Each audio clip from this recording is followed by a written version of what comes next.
You're about to discover which Canadian restaurant chains are actually worth your money and which ones have been hiding some pretty disturbing secrets. We spent weeks digging through health inspection reports, talking to former employees, and investigating viral complaints that most Canadians never heard about. What we found will completely change where you choose to eat. By the end of this video, you'll know exactly which chains are cutting corners with your food, which ones are reheating frozen meals and charging you restaurant prices, and the one chain that's actually doing things right. Some of these revelations involve rodent infestations, food poisoning outbreaks, and practices that would make you walk out mid-meal if you knew what was happening in the kitchen.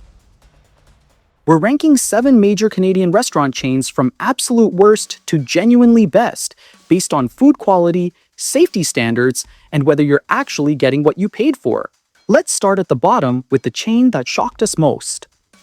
Number 7, Worst Boston Pizza. Landing at the bottom of our ranking is Boston Pizza, and here's why that should concern anyone who's eaten there recently. Across Canada, public health authorities publish inspection results, and in some provinces, they even publish closure or conviction reports. When you skim those reports, the same themes come up again and again: sanitation lapses, temperature control problems, and pests.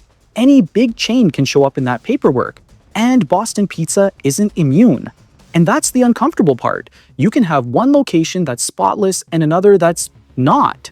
Franchises live and die by who's running the back of house, which means your experience can swing wildly from totally fine to why does this kitchen look like it gave up? Former Boston Pizza kitchen staff have described working conditions where speed consistently trumps safety. One cook from a British Columbia location said that during hockey nights, when the restaurant gets slammed, pizzas would go out half-cooked because the ovens couldn't keep up. Management's solution, according to this worker, was blasting pizzas on high heat for less time. The cheese would be melted, but the center remained cold. That's not just a quality issue. Undercooked pizza dough can harbor bacteria, and improperly cooked toppings, especially chicken and sausage, create serious foodborne illness risks. Then there's the question of what you're actually paying for. Multiple employees have admitted that most pasta dishes start with pre-cooked frozen pasta that gets reheated in boiling water. The sauces arrive in industrial plastic bags, get heated in hot water baths, and are poured over your plate. One former manager described it bluntly as a microwave meal with plating, charging $18 for something you could make better at home with a frozen dinner. The appetizers follow the same pattern. Those signature wings arrive frozen from a central supplier. Even the nachos use pre-shredded cheese that arrives in massive bags and sits open in walk-in coolers for days. To be fair, this isn't a Boston Pizza-only problem. Public inspection systems in different provinces show restaurants can get written up for the same repeat issues: dirty equipment, food stored incorrectly, and basic hygiene slipping when it's busy. The point is simple: the brand name on the sign doesn't guarantee what's happening behind the doors. Number 6, Eastside Mario's. Moving up slightly, but still deeply problematic, is Eastside Mario's. Recipe Unlimited owns a bunch of the chains on this list, including Eastside Mario's. And to be clear, being under a big parent company doesn't automatically make a kitchen safe. The day-to-day reality still comes down to each individual location. Across Canada, restaurants are inspected by local and provincial authorities, and in serious cases, places can be ordered closed or even charged. So if you're thinking it's a chain, it must be consistent, that's not how the system works. If you want the receipts in your own area, look up your local health unit's inspection database and search the exact address you're about to eat at. The truth is boring but real. Consistency is location by location. Former employees have described the all-you-can-eat soup and salad bar as what one worker called a bacteria buffet. A Toronto location employee said the soup sits in warmers for hours, sometimes all day. While they're supposed to replace it every 4 hours when business is slow, management allegedly tells staff to just keep adding new soup on top. The bottom layer could be from lunch service and they're serving it at dinner. The salad bar practices are reportedly worse. Multiple employees have admitted that wilted lettuce gets refreshed by dunking it in ice water to make it look crisp again. Vegetables that should be thrown out get buried at the bottom of bins with fresh ones placed on top. The pasta dishes are pure theater. Everything arrives frozen or pre-made. The homemade marinara sauce comes in 20-liter plastic tubs from Cisco. The meatballs are frozen, pre-formed, and reheated in the sauce. Even the garlic bread is par-baked, frozen, and finished in the oven. Health inspections across multiple provinces have repeatedly cited Eastside Mario's locations for improper food storage, inadequate cleaning of food contact surfaces, and employees failing to wash hands between tasks. Number 5. Montana's. Montana's promises smokehouse BBQ and Texas-sized portions, but what they're actually delivering raises serious questions. In practice, Montana's is built for speed and standardization. Former staff accounts online describe a lot of reheating and assembly line prep more than slow-smoked barbecue. That doesn't automatically mean unsafe, but it does change what you think you're paying for. And on the safety side, public inspection reports in different provinces show restaurants, including big chains, get cited for things like pest control gaps, sanitation issues, and temperature problems. Again, it's not the logo, it's the location. But the rodent problem was just the beginning. Former Montana's kitchen staff have described the BBQ process as, in their words, complete fiction. One cook from a Calgary location revealed that nothing is actually smoked. The ribs arrive pre-cooked and frozen in bags of liquid smoke sauce. Staff heat them in boiling water, then char them on the grill for marks. That's it. The smokehouse is reportedly a marketing story, not a cooking method. The brisket arrives pre-sliced and vacuum-sealed. The pulled pork comes in plastic tubs already shredded and sauced. Even the chicken wings are pre-cooked and frozen. Staff just fry them to reheat and crisp the skin. Temperature control is a recurring issue according to employee accounts. Multiple workers have reported that during busy periods, meat sits at room temperature on prep stations for hours because there's no space in the coolers and no time to properly rotate stock. One employee from an Edmonton location said they've seen chicken sit out for 3 hours during a Saturday rush. When they told the manager, the response was allegedly that it's going on the grill anyway and the heat will kill anything.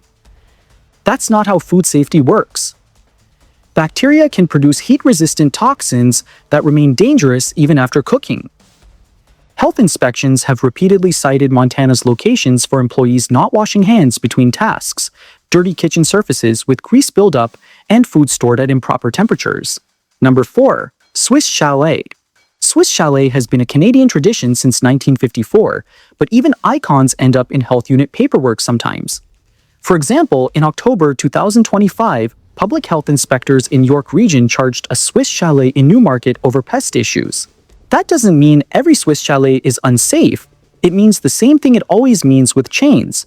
Standards can slip at individual locations, and you usually only hear about it when inspectors step in. And when food handling does slip, especially with chicken, the results can be brutal. Symptoms like vomiting, diarrhea, stomach cramps, and fever show up across a lot of foodborne illnesses, which is why storage and cooking temperatures matter so much. Former employees have described Swiss Chalet kitchens as organized chaos. One worker from an Ottawa location said the rotisserie ovens would break down constantly. Instead of fixing them properly, staff would just cram more chickens into the working ones. They'd be packed so tight that some birds would be burnt on the outside and raw near the bone. Then there's the famous chalet sauce. For decades, customers believed it was made in-house from a secret recipe. Former workers have revealed that it arrives in massive plastic bags from a central production facility, gets heated in hot water, and dispensed from pumps.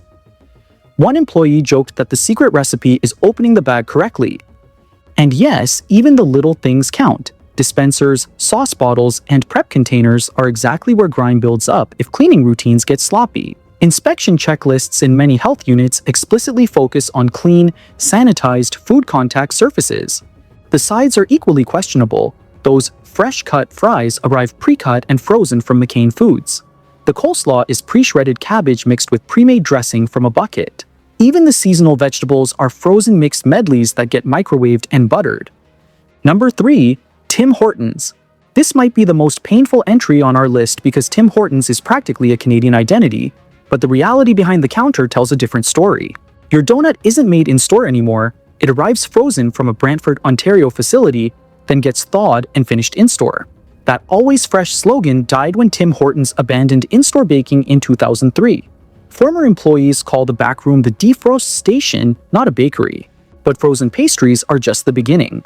In July 2023, a Tim Hortons in Napanee, Ontario made national headlines when health inspectors discovered a rodent infestation so severe they ordered the restaurant closed immediately. The inspection report, obtained through Freedom of Information requests, revealed mouse droppings found throughout the food preparation area, droppings near coffee brewing equipment, evidence of rodent activity in the storage room where baked goods were kept, and gnaw marks on food packaging. Think about that for a moment. The coffee you grabbed on your morning commute might have been brewed mere feet from rodent droppings. Former Tim Hortons workers have blown the whistle on what really happens behind the counter. One employee from a Greater Toronto Area location confessed online that soup arrives in bags and gets heated in hot water. The chili sits in the same pot all day, sometimes for 2 days. If they don't sell enough, they just add new chili on top of old chili. Management allegedly says it's fine as long as they keep it hot. Health Canada's own food safety guidance is pretty clear. If cooked food sits out at room temperature for more than 2 hours, toss it, don't gamble because it still looks fine. Then there's the coffee controversy.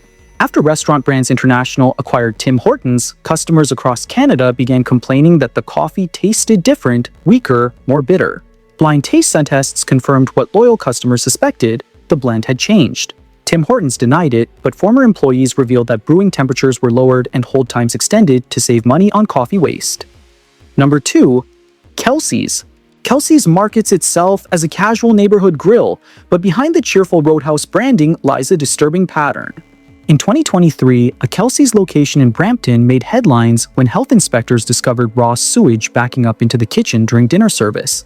Instead of closing immediately and alerting customers, management allegedly told staff to keep serving food while they monitored the situation. A whistleblower employee posted about it online. The floor drains were overflowing with sewage water, splashing onto prep surfaces. The smell was unbearable, but the manager allegedly said they couldn't close because it was Saturday night and they'd lose too much money.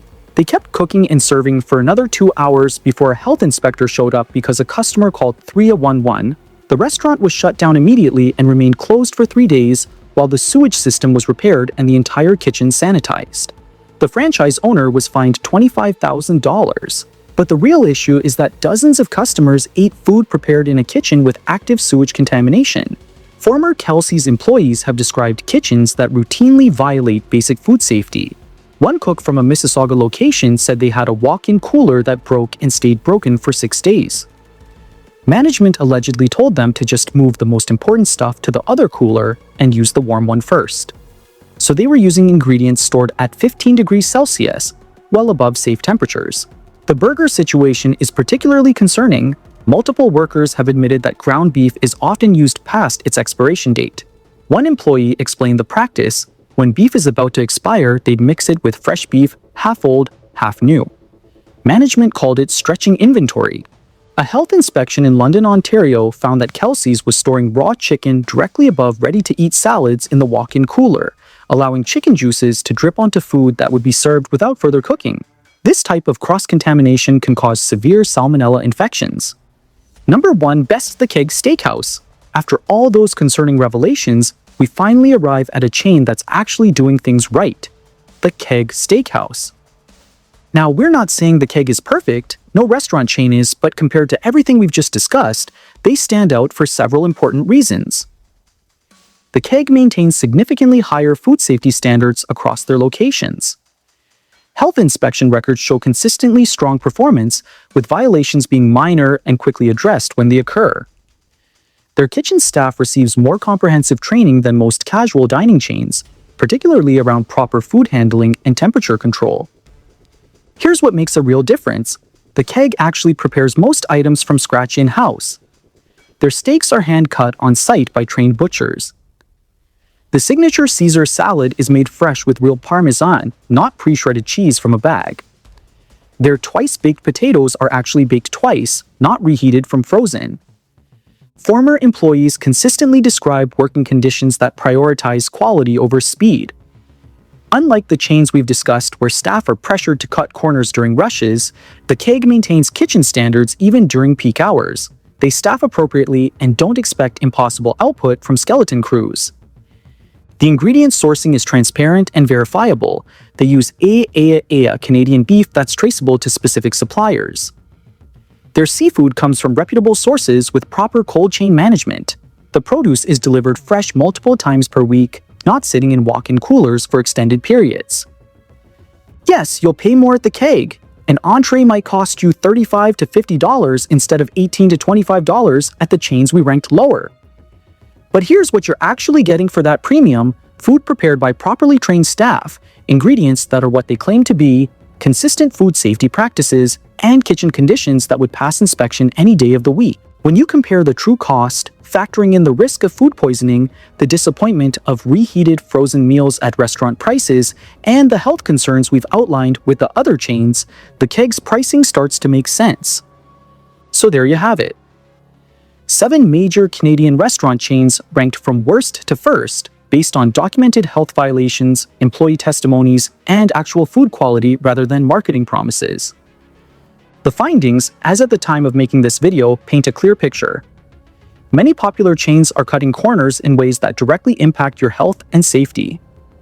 From rodent infestations to sewage contamination, from expired meat to reheated frozen meals, the gap between what's advertised and what's actually happening in these kitchens is larger than most Canadians realize.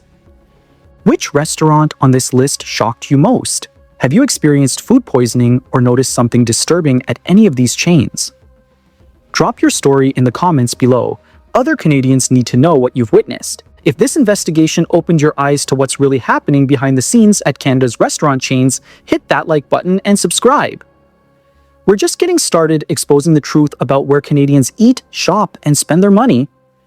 Remember, you vote with your wallet. Now you know which restaurants actually deserve your business and which ones are gambling with your health to protect their profit margins.